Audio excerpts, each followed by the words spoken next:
ఈరోజు ధర్మవరం పట్టణ మహిళా అధ్యక్షురాలుగా ఎన్నికైనటువంటి వరలక్ష్మి గారికి కృతజ్ఞతలు తెలియజేసుకుంటూ ఇక్కడికి విచ్చేసినటువంటి మహిళలకు, వైఎస్ఆర్ కాంగ్రెస్ పార్టీ నాయకులకు అందరికీ కూడా పేరు పేరున ధన్యవాదాలు తెలియజేసుకుంటున్నాను.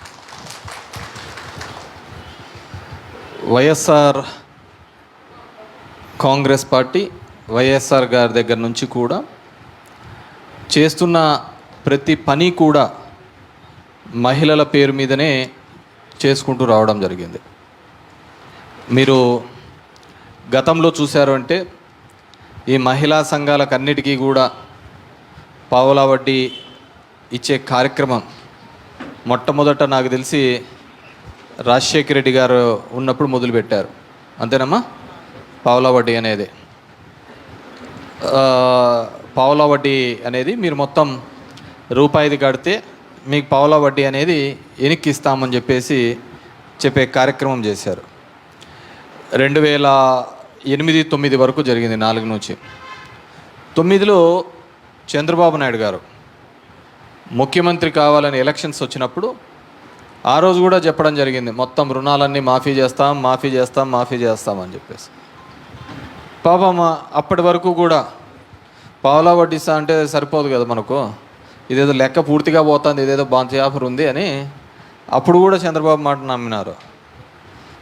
నాకు తెలుసు తాడిమరి లాంటి ప్రాంతంలో అయితే అక్కడ ఎస్బీఐ బ్యాంక్ మేనేజరు, కొంతమంది గ్రామాలకు సంబంధించిన ప్రజలు అందరూ కలిసి మోసం చేసి ఆ రుణమాఫీ అయిపోతుందని అకౌంట్లు క్రియేట్ చేసేసి మళ్ళీ డబ్బులు తీసుకున్న కార్యక్రమం చేయడం జరిగింది. కాబట్టి 2009లో ఏం జరిగింది, మళ్ళీ రాజశేఖర రెడ్డి గారు ముఖ్యమంత్రి అయిన తర్వాత చాలా సంఘాలన్నీ కూడా డిఫాల్ట్ కావడం జరిగింది. చంద్రబాబు నాయుడు మాటలు విని తర్వాత అవన్నీ కూడా మళ్ళీ నీట్గా కట్టుకుంటా రావడం జరిగింది. నేను అప్పుడు మొదటిసారి ఎమ్మెల్యే అయినప్పుడు వీటి గురించే మన దానికి సంబంధించి తిరుగుతూ పోతూ ఉన్నప్పుడు కూడా ఈ రుణాలు ఎగరగొట్టిన వాళ్లకు బ్యాంకులు లోన్లు ఇచ్చేటివి కాదు. మళ్ళీ పాపం కుటుంబం గడవాలన్నా ఏదైనా లావాదేవీలు చేయాలన్నా ఇబ్బందికరమైన పరిస్థితి ఉండేది. ఉన్నప్పుడు మన ఊర్లోకి చాలా మైక్రో ఫైనాన్స్ సంస్థలన్నీ వచ్చినాయి. నాకు తెలిసి ఇప్పుడు వచ్చినట్టున్నాయి, 6-7 ఉన్నట్టున్నాయి ఇప్పుడు కూడా మైక్రో ఫైనాన్స్ అన్నీ కూడా మళ్ళీ స్టార్ట్ అయినాయి. అంటే మనకు ఆకలి ఏందనుకో ఎవడోడు పెడతా అంటాడు. కొంత మామూలుగా ఇచ్చేవాడు ఉంటాడు ఉచితంగా, కొంత అధిక వడ్డీకి కూడా ఇచ్చేవాళ్ళు ఉంటారు. వాళ్ళ పనే అదనమాట. కాబట్టి 2009లో నేను ఎమ్మెల్యేగా ఉన్నప్పుడు మైక్రో ఫైనాన్స్ వాళ్ళ దగ్గరికి పోయి, నాకు ఇదే గుడ్ మార్నింగ్లో తిరుగుతున్నప్పుడు ఇంద్రమ్మ కాలనీలో అందరిని ఇట్లా చుట్టూ కూర్చోబెట్టి చేస్తాండి, ఏంద్రా పని చేయడా అంటే, మేము ఇట్లా మైక్రో ఫైనాన్స్ చేస్తున్నారు, అప్పులు ఇస్తా అంటాము ఇది అని చెప్పేసి. ఎంత అంటే ఏదో అధిక వడ్డీలు అని చెప్పినారు. ఇమీడియట్గానే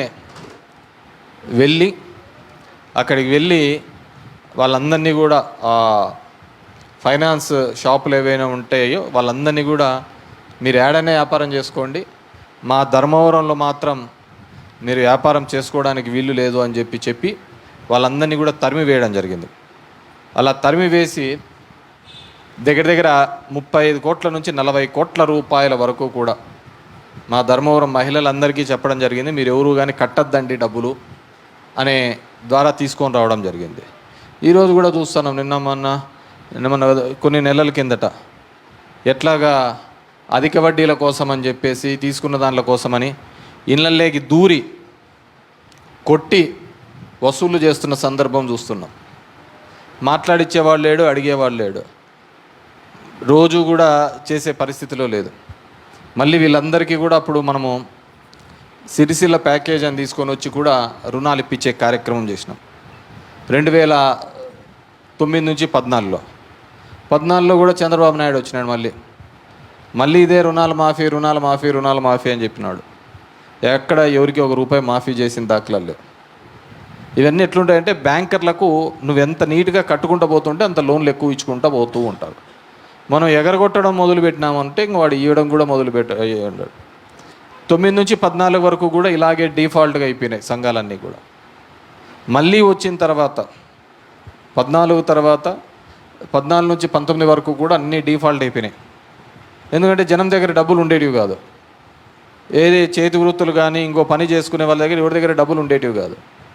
ఎలా కడతారు, లోన్లు కట్టేవాళ్ళు కాదు. ఈయన చూస్తే మాఫీ అని చెప్పి చెప్పడం జరిగింది. తర్వాత 2019లో వైఎస్ఆర్ కాంగ్రెస్ పార్టీ జగన్మోహన్ రెడ్డి గారు ఎలక్షన్లకు పోకముందు ఒకటే చెప్పినాడు. ఏప్రిల్ 11, 2019 అంటే ఏప్రిల్ 4వ నెల 11వ తేదీకి మీ బ్యాంకులలో ఎంతైతే అప్పు ఉందో ఆ అప్పుని 4 విడతల్లో నేను కడతాను. మీరు మాత్రం ఆ రోజుకి ఎంతైతే అప్పు ఉంటుందో దాన్ని కడతాను, మీరు మాత్రం కట్టడం ఆపద్దండి అని చెప్పి చెప్పడం జరిగింది. అయినా చెప్పినాడో లేదమ్మా? చెప్పిన మాట ప్రకారం ఆ డబ్బులన్నింటినీ కూడా మీ అకౌంట్లలోకి జమ చేయడం జరిగింది. ఎందుకు చెప్పినాడు ఆ మాట?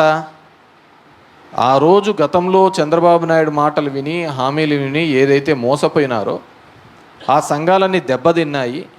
కాబట్టి ఆ సంఘాలకన్నీ మళ్ళీ ఇబ్బంది పడకూడదు అనే ఉద్దేశంతో మనీ రొటేషన్ కోసం డబ్బులు అంతా ఇవ్వడం జరిగింది. అది చేయడమే కాకుండా వడ్డీ లేకుండా చేయడం జరిగింది. 0 వడ్డీ ఇచ్చుకుంటా మీరు ఎంతైతే కట్టినారో మళ్ళీ మీకు వడ్డీ అంతా కూడా మీ అకౌంట్లలోకి జమ చేసేది. ప్రతి 6 నెలలకు ఒకసారి జమ చేసేవాళ్ళం. మనం అంతా బాగుంటా అండి అప్పుడు కాలం అంతా. డేట్లు చెప్పేది, ఆసరా ఒక రోజు అనేది, చేయూత ఒక రోజు అనేది, అమ్మఒడి అనేది, నెల నెలలు పథకం పడుతుంటుంది. చిన్న వ్యాపారాలు పెడతామంటే కూడా వాళ్ళకు 10,000 రూపాయల దాకా లోన్ ఇచ్చేవాళ్ళు, 15,000 దాకా. ఈరోజు దామ్మా ఎంత లేట్ అయితే ఎట్లా? ఈరోజు చూస్తే ఆ సంఘాల పరిస్థితి ఏ విధంగా ఉంది. అప్పట్లో ఉన్న మహిళా సంఘాలకు అన్నిటికీ కూడా దమ్మ పైకి రమ్మా, జమ్మ నియోజకవర్గ ఇన్ఛార్జ్ పైకి రమ్మా, ఇట్రా, ఇటు సైడ్ నుంచి రా, ఇటు సైడ్ రమ్మా. ఈరోజు పరిస్థితి ఏ విధంగా ఉంది చూడండి. నేను చాలామంది అడుగుతూ ఉంటాను, ఏమ్మా బ్యాంకర్లలో మీ పరిస్థితి ఏంది అని. మనం అంతా కూడా 5 లక్షలు ఉండేది 10 లక్షలు తెచ్చుకున్నాం, 10 లక్షలు ఉండేది 20 లక్షలకు తెచ్చుకున్నాం. ఈరోజు దగ్గర 20 లక్షలకు బ్యాంక్ లోన్ అంతా ఉంది. నెలకు వడ్డీ ఎంత వస్తుంది? 60,000 రూపాయలు వడ్డీ వస్తుంది. అవునా లేదా తల్లి? అంటే ఒక్కొక్క మహిళ మీద 6,000 రూపాయలు పడుతుంది. ఎట్లా కడతారు? నువ్వు చూస్తే సూపర్ 6 అంటివి, అది చేస్తాం ఇది చేస్తాం అంటివి, మొత్తం మాఫీ అంటివి. ఈరోజు ఏ పథకం చేసినారు? వీళ్ళ పరిస్థితి ఏంది? వీళ్ళ కుటుంబాలు ఎలా గడవాలి? అంటే తప్పు చంద్రబాబుది కాదమ్మా. ప్రతిసారి ఆయన చెప్తానే అంటాడు ఇట్లాంటి నమ్మిన మంది. జగన్మోహన్ రెడ్డి ఇంటింటికి వాలంటీర్లను పంపించి నీ అర్హత ఉందా లేదా అని కనుక్కొని నీ ఇంటికి ఇచ్చి పంపిస్తా అంటే నాకు అది బేడా అని చెప్పేసి కొత్తది ఏదో వస్తుంది, ఇంకా ఎక్కువ వస్తుంది అని ఆయన ఆలోచన పెడితే దానిల ప్రకారం ఆలోచిస్తే ఎట్లా తల్లి?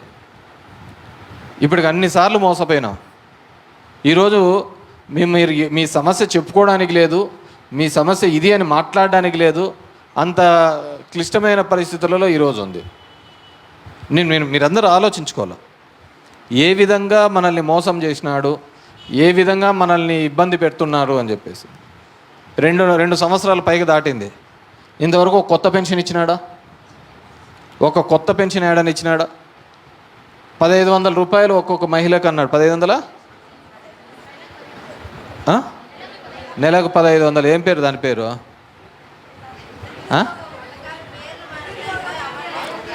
ఏం పేరు? స్త్రీనిధి కాదు, దానికి వేరేది. ఆ రామానాయుడు అయితే నీకు 1,500, నీకు 1,500, నీకు 1,500 అని. ఏడవేంది 1,500? అప్పుడు ఎంత ఇస్తాండే? 45 నుంచి 60 ఏళ్ళు ఉన్న వాళ్ళకందరికీ 18,000 ఇస్తాడనే లేదా? ప్రతి సంవత్సరం పడతాడనే లేదా? మనకు అది వద్దు, ఇదేదో 500 ఎక్కువ వస్తుంది కదా అని చెప్పేసి. అది నెల ఇది ఒకటేసారి ఇచ్చా అంటే మీరు ఏదైనా అవసరాలకు వాడుకునేవాళ్ళు. ఇది నెల వచ్చా అంటే అది బాగుంటుందిలే అనుకున్నారు. అదైనా అంతే కదా, 1800 అయ్యేది, 18,000 అవుతుంది. 18,750 ఇచ్చినాడు. ఈయన అదే పద్ధతిలో చెప్పినాడు, నీకు ఇచ్చా అన్నాడు. ఇంకేంది? అదేంది? పూతరేకులు కూడా ఇచ్చామన్నాడు పాపం వాలంటీర్లకు. అయితే 5,000 కాదు 10,000 పూతరేకులు వచ్చి తీసుకుపోమ్మా అన్నాడు. అంటే మనిషిని ఏ విధంగా మోసం చేయడం, మభ్యపెట్టడం. దగ్గర దగ్గర 31 లక్షల మందికి ఈ రాష్ట్రంలో ఇళ్ల పట్టాలు ఇచ్చినాడు. 1 కాదు 2 కాదు 31 లక్షల మందికి ఇళ్ల పట్టాలు ఇవ్వడం జరిగింది. ఇచ్చినది ఎవరి పేరు మీద? మీ పేరు మీదనే కదమ్మా, ఆడవాళ్ళ పేరు మీదే కదా. ఆసరా ఇచ్చినా మీ పేరు మీదే, చేయూత ఇచ్చినా మీ పేరు మీదే, అన్నీ మీ పేర్ల మీదే ఇచ్చినారు. అమ్మఒడి ఇచ్చినా మీ పేర్ల మీదే, అన్ని పథకాలు ఇచ్చినాడు. ఆ పథకాలు ఏం ఊరికనే ఇవ్వలే. వీళ్ళేదో శ్రీలంక అయిపోతుందన్నారు, సోమరపోతలు అయిపోతున్నారు అని కాదు, జీవన ప్రమాణాలు పెంచడం.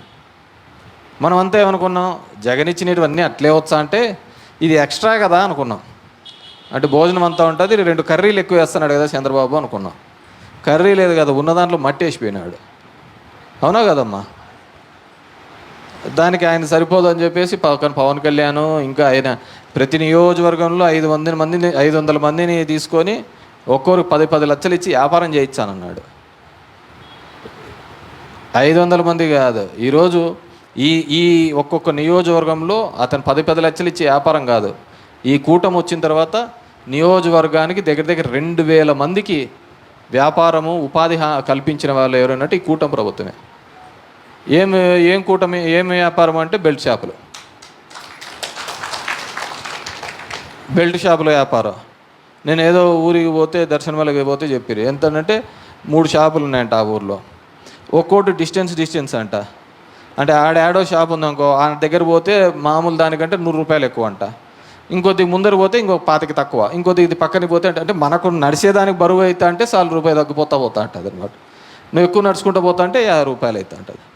అట్లా నియోజకవర్గకి ఒక్కొక్క నియోజకవర్గంలో 1000 మందిని వ్యాపారవేత్తలను ఈ కూటమి ప్రభుత్వం చేశారు. మంచి అయితేనే చెడు అయితేనే ఉంది పాపం. ఎందుకంటే మన రైల్వే స్టేషన్ల కాడ గంజాయి చేసుకునేవాడు ఉంటాడు, ఊర్లలో 4 సందులు కూడా బెల్ట్ షాప్ పెట్టేవాడు ఉంటాడు. ఆ రోజు ఇంటింటికి వచ్చి వాలంటీర్లు ఇచ్చినాడు, ఈరోజు ఇంటింటికి వచ్చి మందు ఇస్తామంటున్నారు. తప్పేముంది? మనకు అదే బాగుందన్నాం కదా. మన పిల్లలకు మంచి స్కూల్ పెడతాము, ఆ స్కూల్లో భోజనం మంచిగా ఉండాలి, మీరు వెళ్ళే మీ పిల్లల యొక్క డ్రెస్సు బాగుండాలి, మీరు వెళ్ళే మన పిల్లల యొక్క బుక్కులు బాగుండాలి, వాళ్ళు చదివే చదువు నాణ్యతగా ఉండాలి, అదేవిధంగా వాళ్ళకి పెట్టే భోజనం మంచి పౌష్టికాహారం ఉండాలి, మనం కట్టే స్కూల్ బాగుండాలి, మనకు చూపించాలనుకున్న హాస్పిటల్స్ బాగుండాలి అని మనం అనుకున్నాము. జగన్మోహన్ రెడ్డి అనుకున్నాం. ఇవన్నీ మనకొద్దు, మన క్వార్టర్ ₹100 వచ్చాందా లేదా అని మనం అనుకున్నారు. అంతేనా కదా? చంద్రబాబు చెప్పినది మంచి నీళ్ళు ఇస్తామని చెప్పలే, మంచి గాలి ఇస్తామని చెప్పలే, కల్తీ లేని పాలు ఇస్తామని చెప్పలే, కల్తీ లేని వ్యాపారం భోజనాలు పెడతామని చెప్పలే. చెప్పినది ఒకటి పాపం, ₹100కే మందు ఇస్తామన్నారు. ₹100 మనం ఎందుకు ఇచ్చాలి కల్లా మనకు జగన్మోహన్ రెడ్డి ఇచ్చిన ఆసరా గుర్తుకు రాలే, చేయూత గుర్తుకు రాలే, అమ్మఒడి గుర్తుకు రాలే, ఇళ్ల పట్టాలు గుర్తుకు రాలే, మనకు చేయించిన ఆరోగ్యశ్రీలో చేయించిన వైద్యాలు గుర్తుకు రాలే, మన స్కూళ్ళ కోసం కట్టించిన స్కూల్స్ గుర్తుకు రాలే, ఏమీ గుర్తుకు రాలే. గుర్తుకు వచ్చినది ఏంటంటే క్వార్టర్ బాటిల్, కబాబు, ఈ 2 ఉంటే చాలు, ఇంకా వేరేది ఏంది లేదు. నవ్వుకోవాల్సింది కాదమ్మా. మనల్ని చూసి మనల్ని ఏ విధంగా మోసం చేశాము అని చెప్పేసి వాళ్ళు నవ్వుకుంటున్నారు. ఇలాంటి వ్యక్తిని మనం ఎందుకు నమ్మినామా అని మనం అందరూ ఆలోచించాల. నీ పిల్లల కోసం నువ్వు ఎంత దూరమైనా చదువుకో, అది మెడిసిన్ కావచ్చు, ఇంజనీరింగ్ కావచ్చు, ఇంకే పై చదువులైనా చదువుకో, నీకు ఉచితంగా చదివించే బాధ్యత జగన్మోహన్ రెడ్డి గారి ప్రభుత్వం, వైఎస్ఆర్ కాంగ్రెస్ పార్టీ తీసుకుందా లేదా అని చెప్పేసి అడుగుతున్నాను. నీకు ఆరోగ్యం బాగాలేకపోతే, ఎందుకంటే వాళ్ళ ప్రధాన అంశాలు అవి కాదు కదా. మీ ఇంటింటికి వచ్చినాడే డాక్టర్లు, వాలంటీర్లు పిలుచుకొని వచ్చి జగనన్న ఆరోగ్య సురక్ష అని తీసుకొని వచ్చి క్యాంపులు వేసి, క్యాంపులలోకి మిమ్మల్ని తీసుకొని వచ్చి మీకు ఏదైనా ట్రీట్మెంట్ ఉంటే అక్కడే ఉచితంగా మందులు ఇచ్చి, అవి కాకపోతే మళ్ళీ వాళ్ళను పెద్ద ఆసుపత్రికి తీసుకొని పోయి అక్కడ పోయి ఆపరేషన్లు చేయించి ఉచితంగా తీసుకొని వచ్చిన వాళ్ళు ఎవరైనా ఉన్నారంటే అది కేవలం వైఎస్ఆర్ ప్రభుత్వం, జగన్మోహన్ రెడ్డి గారు అని చెప్తున్నారు.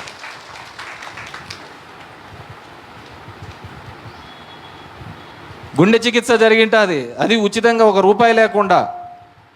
సర్జరీ ఆపరేషన్ అయిపోయినాక అతను పని చేయలేని సమయంలో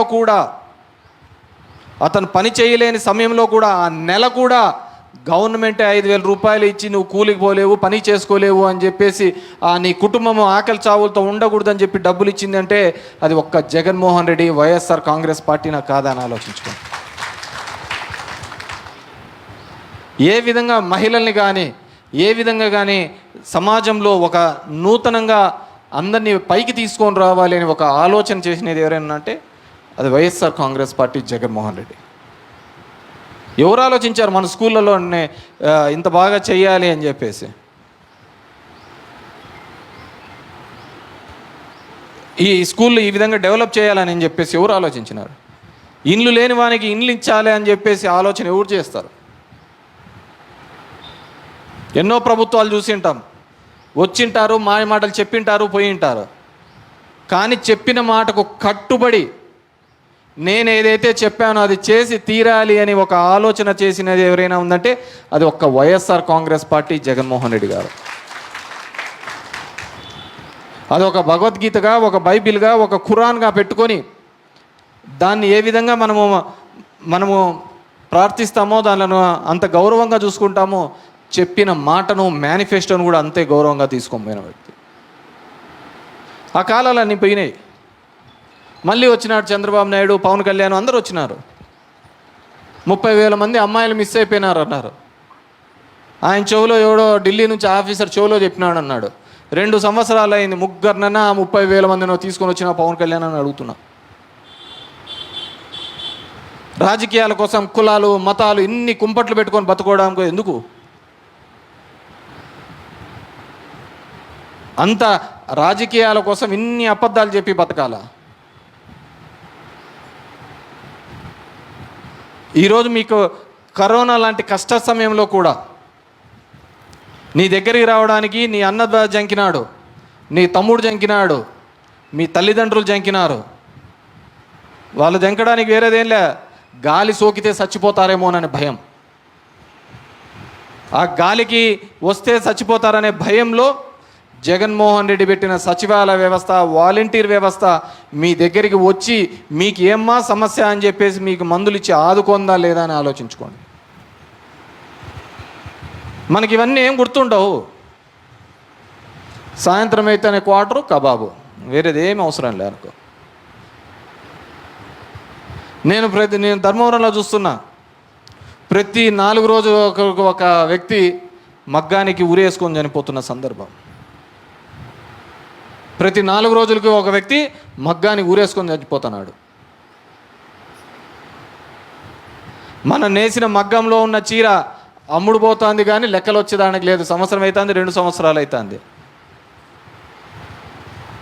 మగ్గం మీద చీర వచ్చినాడంటే దాన్ని మళ్ళీ మెటీరియల్ ఇవ్వాలంటే అది 2 వారాలు పడుతుందో, 3 వారాలు పడుతుందో, 4 వారాలు పడుతుందో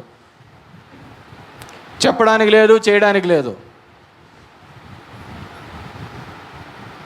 ఏమనంటే అంత హ్యాపీస్, అంత సుఖంగా ఉన్నాం, అంత హ్యాపీస్గా ఉన్నారు, మీరు బాధపడుతున్నారు ప్రతిపక్షం వాళ్ళు అని చెప్పేసి.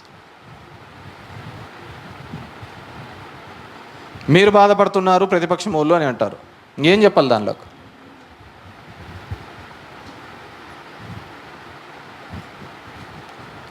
స్వతంత్ర భారతంలో ఎప్పుడూ లేనంత విధంగా మహిళా సాధికారతకు తీసుకుని వచ్చిన వ్యక్తి జగన్మోహన్ రెడ్డి గారు. ఇచ్చే రాజ్యాంగబద్ధమైన పదవుల్లో కావచ్చు, పార్టీ పదవుల్లో కావచ్చు, ఇవన్నిట్లో కూడా మహిళలకు అత్యంత ప్రాధాన్యత ఇవ్వాలి ఇవ్వాలి ఇవ్వాలి అని తప్పించినాడు.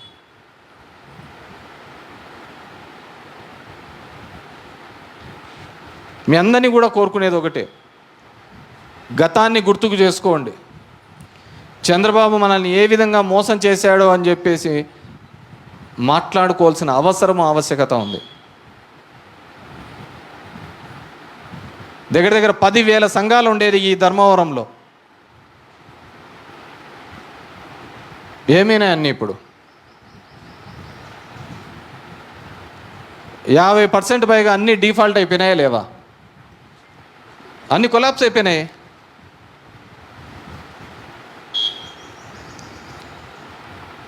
కట్టేదానికి లేదు, డబ్బులు రొటేషన్లో లేదు. అప్పుడంటే నెల వస్తాండే. అప్పుడు ఎవరైనా వచ్చి నెలకు సీటీ లెక్కనో ఇంకో లెక్కనో అడిగితే ఎవరైనా 10వ తేదీ జగన్ రెడ్డి వత్తుతాడమ్మా, 11వ తేదీ వచ్చి లెక్క తీసుకోబో అని చెప్పేవాళ్ళు. అవునా కదా తల్లి? మరి ఆ రోజు దగ్గర దగ్గర 3 లక్షల కోట్ల రూపాయలు ఇదే పేద జనధనానికి డబ్బులు సహాయం చేసినటువంటి జగన్మోహన్ రెడ్డి గారు ఈరోజు చంద్రబాబు నాయుడుకి ఎందుకు చేయలేకపోతున్నాడు? నువ్వు ఇవి చేయలేకనే కదా లడ్డు అనే పేరుతో ఒకసారి, ఇంకో అమరావతి అనే పేరుతో ఇంకోసారి జనం మీదకి ఈ విధంగా వస్తుండేది. మీరు నిన్న చూసా, అమరావతికి చట్టబద్ధత అని చెప్పి అసలుకు లోకేష్ నడుచుకుంటూ వచ్చేది, వీడియో తీసేది, ఫోటోలు తీసేది, ఇవన్నీ అని చెప్పేసి. ఏం లోకేష్ బాబు, ఏం కూటమి నాయన్న, ఏం అదే ప్రత్యేక హోదా కోసం ఎందుకు ఇంత పట్టుబట్టలేకపోయినారు మీరు అంటున్నా? ఎందుకు చట్టబద్ధత కోసం మీరు అంత పాకులాడుతున్న వాళ్ళు రాయలసీమ ఉత్తరాంధ్ర ప్రాంతంలో రావాల్సిన నిధులు రాకపోతే ఎందుకు మీరు అడగలేకపోతున్నారు? అమరావతిలో ఒకటే స్టిల్ ఉంటే చాలు. ఎందుకు చట్టబద్ధత మీద మీరు ఎందుకు అంతగా కొట్లాడుతున్నారంటే ఒకటే ఒక కారణం, మళ్ళీ 3 ఏళ్ళ తర్వాత జరిగే ఎలక్షన్లో జగన్మోహన్ రెడ్డి వచ్చాడు, మళ్ళీ ఇది ఏమైనా మాడుచాడేమోనని భయం అంతే. మీరు వేరే చెప్పక్కర్లే. 15 ఏళ్ళు మేము ఉంటాం, 15 ఏళ్ళు మేము ఉంటాం, 15 ఏళ్ళు మేము ఉంటాం అంటేనే మీరు భయపడి చెప్తా అన్నట్టే. అది ఎవడో అంటారు చూడు, భయం ఉన్న వాళ్ళందరూ నా చుట్టూ అనుకోండి అన్నట్టు. మిమ్మల్ని ఎవరైనా అడిగినారా మిమ్మల్ని విడిపోమని? 15 ఏళ్ళు కంటే 50 ఏళ్ళు ఉండమని మీరు ఎవడన్నా చెప్పినారా విడిపోండి అని చెప్పేసి? కాలే కదా. మీరెందుకు సంఘాలు గుద్దుకుంటున్నారు? 15 ఏళ్ళు ఉంటాం, 15 ఏళ్ళు ఉంటాం, 15 ఏళ్ళు ఉంటాం, ఇంకా దీన్ని ఎవరు మార్చలేరు, ఇంకెవరు దీన్ని మార్చలేరు అని చెప్పేసి. ఎవడు మాడుచాడు? మాడొచ్చే జగన్ రెడ్డి మాడొచ్చాడనే కదా మీ భయం. ఆ భయం కోసమే కదా మీరు ఇంతగా చేస్తున్నారు. అంటే మీరెందుకు మీకు తెలిసిపోతుంది కదా రేపు పొద్దున మళ్ళీ 3 ఏళ్లలో జగన్మోహన్ రెడ్డి వస్తానాడా లేదా అని చెప్పేసి. ఎవరు చెప్పక్కర్లే, మీరే చెప్తున్నారు మళ్ళీ 3 ఏళ్ళ తర్వాత జగన్మోహన్ రెడ్డి వస్తున్నాడు అని చెప్పేసి. పీపీపీ మోడ్లో మెడికల్ కాలేజీ పిలిచిరి. ప్రభుత్వం నిర్వహించాల్సిన మెడికల్ కాలేజీలను ప్రైవేట్ వాళ్ళకి ఇచ్చేస్తాము అని చెప్పేసి పిలిచిరి బనాయప్పనే. జగన్మోహన్ రెడ్డి ఒకే ఒక స్టేట్మెంట్ వచ్చా, లేదు మీలో ఎవడైనా కానీ టెండర్లు పాల్గొన్నారంటే మళ్ళీ మీరందరూ జైల్లో పోవాల్సి వస్తుంది అని చెప్పేసి. ఒక్కడనే టెండర్లు వేసినారా అంటే దాని అర్థమైంది 3 ఏళ్లలో మళ్ళీ ఎవరు వస్తున్నారు, జగన్ రెడ్డి వస్తున్నాడు అని. వేరేది ఏం అవసరం లే. వర్షం పడుతుంది వస్తుంది అంటే దానికి ప్రకృతి చెప్తుంది అనమాట. చుట్టూ మోడాలు రావడము, ఇవన్నీ ఉండడము, ఉక్కపోత కలపడం అంటే మనకు సాయంత్రానికి వచ్చం పడుతుంది పా అంటాం. అవునా లేదా? ఇది కూడా అంతే. నువ్వు అమరావతి చట్టబద్ధత కోసం, అమరావతి దీనిల కోసం నువ్వు ఎంత అత్యుత్సాహం కనపడుస్తున్నావు, మార్చకూడదు అని కనపడొచ్చే కొద్దీ దాని అర్థం ఏంటంటే నెక్స్ట్ జగన్ వస్తున్నాడు, దానికోసం మనము అని పెట్టుబడి పెట్టేవాళ్ళ నా కోసం భరోసా ఇవ్వడం కోసం. మీరే అంటున్నారు, వచ్చిన వాళ్ళందరూ మిమ్మల్ని అడుగుతున్నారు నెక్స్ట్ ఆయప్ప రాడు కదా అని, నెక్స్ట్ ఆయప్ప రాడు కదా అని. ఆయప్ప రాడు కదా అని అడుగుతున్నారంటే మీ మీద నమ్మకం లేకనే కదా. మీరు వస్తారు, మీరు ఉంటారు అని నమ్మకం లేదు. దానికే ఆయప్ప రాడు కదా అంటున్నారు. నిన్న రాసినాడు ఆంధ్రజ్యోతి కథనం. జగన్మోహన్ రెడ్డి గారు చెప్పారు, ఈ రాష్ట్రానికి అమరావతి అనేది ఒక చాలా బర్డన్ అయిపోతుంది, ఆర్థికంగా చాలా ఇబ్బంది పడవలసిన పరిస్థితి వస్తుంది. 2 లక్షల కోట్ల రూపాయలు అక్కడే ఖర్చు పెడితే రాష్ట్రానికి ఉన్న ఆదాయం ఎంత, వనరులు ఎంత? నీకు 100 రూపాయలు వస్తుంది అనుకో, 10,000 రూపాయలు ఖర్చులు పెట్టుకున్నావు అంటే ఎప్పటికైతే అది చెప్పు, అది తెల్లారుతుందా, సంసారం అయ్యేదే పెట్టేదే? ఆల్రెడీ ఎస్టాబ్లిష్ అయిన సిటీ పెట్టండి అని చెప్పి గతంలో 3 రాజధానుల అంశం తీసుకున్నాం. ప్రాంతీయ విద్వేషాలు ఉండకూడదు అని చెప్పేసి వైజాగ్, అమరావతి, కర్నూలు అని. మీకు దాని మీద నచ్చదు, అది మీకు ఇష్టం లేదు, ఆ ప్రాంత ప్రజలకు ఇష్టం లేదు, లేకుంటే కూటమికి వైజాగ్ చేయడం ఇష్టం లేదు, కర్నూలు చేయడం ఇష్టం లేదు అని మీరు అనుకుంటే ప్లాన్ బి కింద ఇదన్నా ఆలోచించండి అయ్యా. అట్లా మచిలీపట్నం ద్వారా పోర్ట్ వస్తుంది, అక్కడ విజయవాడ పెద్ద నగరం ఉంది, అదేవిధంగా గుంటూరు పెద్ద నగరం ఉంది. ఈ 3 నగరాలను కలిపితే ఒక పెద్ద సిటీ అవుతుంది. దీనికి మీరు మంచిగా ఉంటుంది, డెవలప్ అవుతుంది. 2 లక్షల కోట్ల అవసరంలో 20,000 కోట్లతో ఈ ప్రాంతం అంతా అభివృద్ధి జరుగుతుంది ఈ రాష్ట్రానికి అంతా అని చెప్తే ఏం మాట్లాడినారు? దాన్ని ఏదేదో పెద్దగా చూపించిరి. జగన్మోహన్ రెడ్డి ఎట్లా చెప్తే అట్లా మాట్లాడే దానిలకు భార్యను చెల్లెలే అని చూపించి పెళ్లి చేసుకోమన్నా చేయమన్నా చేస్తారు ఈ వైఎస్ఆర్సీపీ వాళ్ళు అని చెప్పేసి ఒక పత్రిక నడుపుతూ అంతటి రాతలు రాయడానికి మీకైనా ఒక్క కామన్ సెన్స్ ఏమైనా పనిచేసిందా అని అడుగుతున్నా. దాన్ని సమర్థించుకుంటూ చంద్రబాబు నాయుడు, లోకేష్, పవన్ కళ్యాణ్ అందరూ పెట్టరు ట్వీట్ ఏబిఎన్ రాధాకృష్ణ మీద. ఇదే పవన్ కళ్యాణ్ కాదా మాట్లాడినేది? మా అమ్మని తిట్టారు, మా కుటుంబ సభ్యుల్ని తిట్టారు, ఇదే ఏబిఎన్ ఛానల్ని, ఇదే ఆంధ్రజ్యోతిని, ఇదే TV5ని బాయ్కాట్ చేయమని చెప్పినది ఇదే పవన్ కళ్యాణ్ కాదా అని చెప్పేసి అడుగుతున్నాను. అంటే నీ వరకు ఒకటి వస్తే ఇంకో వరకు వాళ్ళ దగ్గరికి వస్తే ఒకటే అని చెప్పి, ఇంకో మహిళల మీద మాట్లాడితే ఒకటే అని చెప్పేసి. హైదరాబాద్ డెవలప్ అయిందంటే కేవలం ఒక జూబ్లీ హిల్స్, బంజారా హిల్స్ వల్ల డెవలప్ కాలేదమ్మా. అక్కడున్న BHEL ఉంది, అక్కడున్న ECIL ఉంది, అక్కడున్న బాలానగర్ ఉంది, అక్కడున్న జీడిమెట్ల ఉంది. ఇలాంటివన్నీ ఉండడంతో ఆ హైదరాబాద్కు రెవెన్యూ రావడం జరుగుతుంది, డబ్బులు ఆదాయ వనరులు రావటం జరుగుతుంది. అది వదిలేసి జగన్మోహన్ రెడ్డి మీద, వైఎస్ఆర్ కాంగ్రెస్ శ్రేణుల మీద అసభ్య పదజాలంతో మాట్లాడినాడు. 3 రాజధానాలు చెప్పినప్పుడు కూడా ఎప్పుడు ఇంత ఆందోళన చెందలే వాళ్ళు, అంత ఉలిక్కి పడలే. ఈ 3 చెప్పినప్పుడే ఉలిక్కి పడుతున్నారు. ఉలిక్కి పడుతున్నారు అని అంటే అర్థం అమరావతిలో ఏదో కుంభకోణం జరుగుతోంది. ఆ కుంభకోణానికి వ్యతిరేకంగా ఇంకొకటి జగన్మోహన్ రెడ్డి గారు ఇక్కడ ఒక ప్రతిపాదించినారు. అది ఎస్టాబ్లిష్ అయితే మళ్ళీ మీ అమరావతికి పుట్టగతులు లేకుండా పోతాయనేది మీ భయం. అమరావతిని ఎవరు అన్యాయం చేయక్కర్లే, ఎవరు ఇబ్బంది పెట్టక్కర్లే. ఈరోజు చెప్తున్నా, రాసి పెట్టుకోండి. అమరావతిని ఏదైనా ఇబ్బంది పెట్టాలనుకుంటే అది ఒక ప్రకృతే ఇబ్బంది పెడుతుంది. ఆ ప్రకృతినే దానికి ఒక కాలమంలో కలిపేస్తుంది. ఎందుకంటే ఆడ కొండవీడు వాకు నీళ్ళు వచ్చినాయనుకో, వర్షం పడిందనుకో, పొంగిందనుకో, మొత్తం అంత అమరావతి అంతా మునిగిపోతుంది. ఇప్పుడు దగ్గర 2,500 కోట్ల రూపాయలతో లిఫ్ట్ నీళ్లు కొట్టడానికి పంపులు పెట్టినారు. 2,500 కోట్లు. దానికి వేరేది ఏమవసరం లే, ప్రకృతే ఆ నగరాన్ని కాలగర్భంలో కలిపేస్తుంది. శివరామకృష్ణన్ కమిటీ అదే రాసింది. ఇక్కడ పెట్టద్దండి రాజధాని, ఇక్కడ మంచిగా పంటలు పండించే ప్రాంతం ఈ ప్రాంతము, ఇక్కడ పెట్టద్దండి, ఇక్కడ పెడితే ఇబ్బంది పడతారు అని చెప్పేసి శివరామకృష్ణన్ కమిటీ రాసినాడు. మన శివరామకృష్ణన్ కమిటీ క్యాన్సర్తో వచ్చిన అతను పాపం రాస్తే టెక్నికల్గా ఊరూరు తిరిగి ఇక్కడ ఏమేం కావాలని అవన్నీ ఎక్కడా చెప్పలే.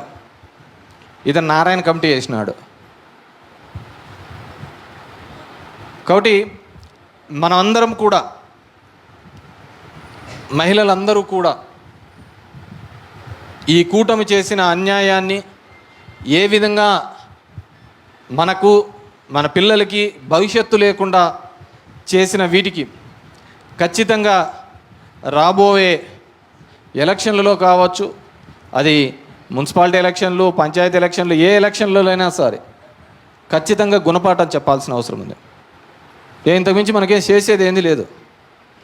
వాళ్ళు ఇంకా అది చేస్తాం ఇవి చేసిన ఆశ తప్ప వేరేది ఏంది లేదు. ఆ ఆశకు పోయినామంటే మనకి ఏందే కానీ మిగలదు. మిగిలేది ఏదన్నా ఉందంటే 100 రూపాయల క్వార్టరు, 4 కబాబ్ పీసులు తప్ప వేరేది ఏమే కానీ ఇవ్వడు. అవే లాస్ట్కు మిగులుతాయి మనకు. ఎందుకంటే మనకు చాలామందికి అలవాటు అయిపోయింది. మన కష్టం ఉన్నా, నా ఇబ్బంది ఉన్నా ఇంట్లో పెళ్ళాం పిల్లోళ్ళకి చెప్పరు, అమ్మ నాయనకి చెప్పరు. అంత ముందర క్వార్టర్ బాటిల్ వేసుకొని సాయంత్రం 6 గంటలకు కూర్చుంటే అన్నీ అయిపోతాయి, అన్ని సమస్యలు తీరిపోతాయంటాయి. ఇంట్లో సంసారం ఎట్లా నడుస్తూ ఉంటుందో తెలియదు, పిల్లల చదువు ఎలా అయిపోతూ ఉంటుందో తెలియదు, వాళ్ళు ఎలా ఉద్యోగాలు వస్తూ ఉంటాయో తెలియదు, వాళ్ళు ఎలా బతకాలో తెలియదు. సాయంత్రం 6 అయితే క్వార్టర్ అయిపోతే అసలు అన్నీ అయిపోతా అంటే ఆ సంసారాన్ని మోసే ఇంట్లో ఆడవాళ్ళకి తెలుస్తుంది. ఆ ఇబ్బంది ఉండకూడదనే ఉద్దేశంతోనే గతంలో జగన్మోహన్ రెడ్డి గారు కావచ్చు, వైఎస్ఆర్ కాంగ్రెస్ పార్టీ కావచ్చు, వైఎస్ఆర్ గారు కావచ్చు, అందరూ కూడా ఇచ్చే ప్రతి పథకము కూడా మహిళల పేరు మీదనే ఇప్పించే కార్యక్రమం చేయడం జరిగింది.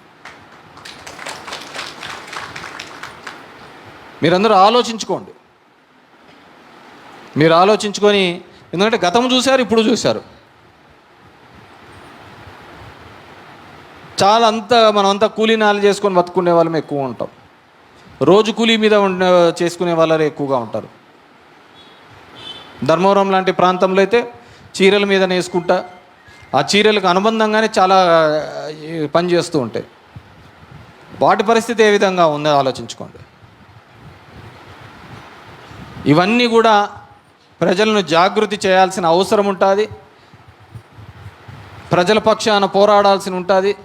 ప్రభుత్వం చేసిన తప్పిదాలని ఎత్తి చూపాల్సిన ఉంటుందని చెప్పేసి తెలియజేసుకుంటూ, అదేవిధంగా జయమ్మ గారికి, వరలక్ష్మకు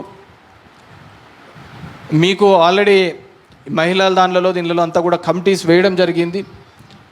వార్డుకు వేయడం జరిగింది. ఊరూరికి వేయడం జరిగింది. మీరు వెళ్ళి ప్రతి వార్డులోనూ కూడా ఎంతమంది మహిళలు ఉంటారో వాళ్ళందరితో కూడా మాట్లాడి అందరినీ కూడా సంఘటితులు చేస్తూ ప్రభుత్వం చేసే తప్పిదాలను ఎదుర్కొని మాట్లాడడానికి సన్నద్ధులు కావాలని చెప్పేసి తెలియజేసుకుంటూ, ఇక్కడికి వచ్చిన మీ అందరికీ కూడా మరొక్కసారి పేరున ధన్యవాదాలు తెలియజేస్తున్నాను. Thank you very much.